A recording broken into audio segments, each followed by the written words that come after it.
Pumunta naman tayo sa mga requirements pabalik sa ibang bansa. Number 1, ang inyong e-travel departure card QR code.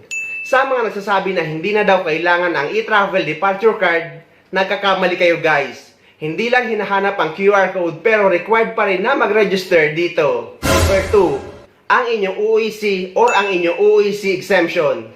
Paalala guys na ang UEC or ang traditional UEC ay hanggang August na lang pwede gamitin. Dahil mula September ay ipapatupad na ang OFW Pass. Number 3, ang inyong passport.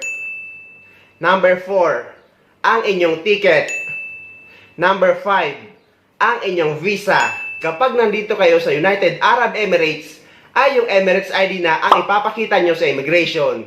Dahil ang visa natin dito ay nasa Emirates ID na natin. Pero may mga bansa din na nagpapatupad na ng paperless visa. Kaya aalamin nyo guys, kung wala nang tatak ang passport nyo na visa nyo, ay nasa residence ID na ang inyong visa at yun na ang ipapakita nyo sa immigration.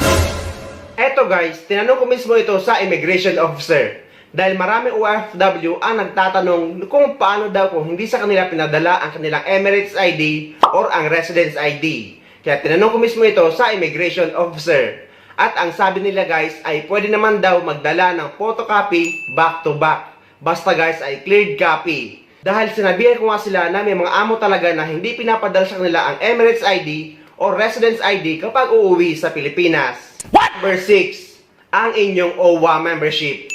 Guys, wag na kayo makipagtalo tungkol sa OWA membership. Tama nga kayo na hindi ito hinahanap sa immigration pero lagi ko sinasuggest na dapat lagi tayong active member ng OWA dahil ang OWA membership ay nagsisilbing insurance nating mga OFW habang nagtatrabaho tayo sa ibang bansa. So ayun guys, yan ang mga requirements na kailangan dalhin kapag uuwi kayo sa Pilipinas at babalik sa ibang bansa ngayong July 2023. At sa mga susunod na buwan guys ay magkakaroon ng pagbabago kagaya na lang ng OFW Pass kaya dapat ay lagi kayong updated.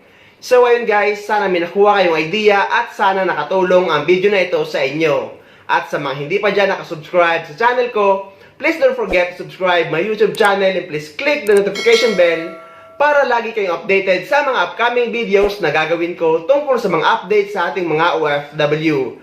Mula dito sa Dubai, maraming salamat. See you next time.